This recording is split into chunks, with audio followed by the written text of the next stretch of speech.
ದಲಿತ ಸಂಘರ್ಷ ಸಮಿತಿ ತಾಲೂಕು ಸಂಚಾಲಕರು ಹಾಗೂ ಯುವ ನಾಯಕ ದಲಿತ ಮುಖಂಡರಾದ ಸುರೇಶ್ ನಂದಣ್ಣವರ್ ಅವರ 53ನೇ ಹುಟ್ಟುಹಬ್ಬವನ್ನು ಸುರೇಶ್ ನಂದಣ್ಣವರ್ ಅವರ ಅಭಿಮಾನಿ ಬಳಗದವರು ಲಕ್ಷ್ಮೇಶ್ವರ ಪಟ್ಟಣದ ದುರ್ಗಾ ರೆಸ್ಟೋರೆಂಟ್ ಮುಂಭಾಗದಲ್ಲಿ ಅತಿ ವಿಜೃಂಭಣೆಯಿಂದ ಆಚರಣೆ ಮಾಡಿದರು. ಈ ಒಂದು ಕಾರ್ಯಕ್ರಮಕ್ಕೆ ಬೆಂಗಳೂರು, ಮೈಸೂರು, ಹುಬ್ಬಳ್ಳಿ, ಗದಗ್, ಆಂಧ್ರ ಪ್ರದೇಶದಿಂದ ರಾಜಕೀಯ ಮುಖಂಡರು, ಚಿತ್ರ ನಟರು, ನಿರ್ಮಾಪಕರು, ನಿರ್ದೇಶಕರು ಆಗಮಿಸಿ ಸುರೇಶ್ ನಂದಣ್ಣವರ್ ಅವರಿಗೆ ಹುಟ್ಟುಹಬ್ಬದ ಶುಭಾಶಯಗಳನ್ನು ಕೋರಿದರು. ಎಲ್ಲರಿಗೂ ನಮಸ್ಕಾರ ಹಾಗೂ ಹೊಸ ವರ್ಷದ ಶುಭಾಶಯಗಳು. ಹಾಗೂ ಸುರೇಶ್ ನಂದನ್ ಅವರಿಗೆ ಜನ್ಮದಿನದ ಶುಭಾಶಯಗಳು.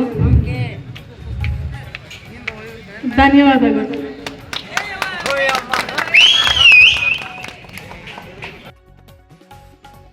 ಈ ಒಂದು ಕಾರ್ಯಕ್ರಮದಲ್ಲಿ ಸಾವಿರಾರು ಸಂಖ್ಯೆಯಲ್ಲಿ ಅಭಿಮಾನಿಗಳು, ಸ್ನೇಹಿತರು, ಹಿತೈಷಿಗಳು ಭಾಗವಹಿಸಿದ್ರು. ಒಟ್ಟಿನಲ್ಲಿ ಜನನಾಯಕ ಸುರೇಶ್ ನಂದಣ್ಣವರವರ 53ನೇ ಹುಟ್ಟುಹಬ್ಬವನ್ನು ತಾಲೂಕಿನ ಹಲವೆಡೆ ರಾಮಗಿರಿ, ಗೋವನಾಳ, ದೊಡ್ಡೂರು, ಬಡ್ನಿ, ಬಟ್ಟೂರು ಸೇರಿದಂತೆ ಹಲವು ಗ್ರಾಮಗಳಲ್ಲಿ ಹುಟ್ಟುಹಬ್ಬವನ್ನು ಅತಿ ವಿಜೃಂಭಣೆಯಿಂದ ಆಚರಿಸಿದರು. ಕಾರ್ಯಕ್ರಮದಲ್ಲಿ ಎವರ್ಗ್ರೀನ್ ಮೆಲೋಡಿ ಆರ್ಕೆಸ್ಟ್ರಾ ವತಿಯಿಂದ ಸುಮಧುರ ಗೀತೆಗಳ ಕಾರ್ಯಕ್ರಮ, ರಸಮಂಜರಿ ಕಾರ್ಯಕ್ರಮ ಜರುಗಿತು.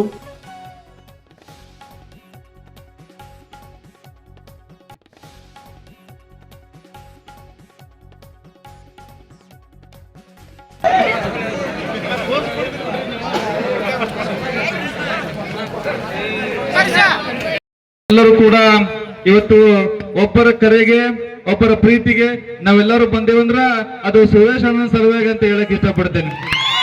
ಯಾಕಂದ್ರ ಇವತ್ತು ಸಮಾಜದಲ್ಲಿ ಯಾರಿಗೆ ಕೂಡ ಅನ್ಯಾಯ ಆದಾಗ ಕೂಡ ನಾವು ಆಗ್ಲಿ ಬೇರೆ ಯಾರು ಕೂಡ ಅವ್ನು ಫೋನ್ ಮಾಡಿದಾಗ ಸುರೇಶ್ ಅಣ್ಣ ಸ್ವಲ್ಪ ಒಂದು ಸಮಸ್ಯೆ ಐತೆ ಅಂದ ತಕ್ಷಣ ನಿಂತು ಕೆಲಸ ಮಾಡಿ ಅವ್ರ ಜಯ ತಂದ್ಕೊಡುವಂತ ವ್ಯಕ್ತಿನ ನಾನು ಪ್ರೀತಿಯಿಂದ ಇವತ್ತು ಬಂದಿದ್ದೀನಿ.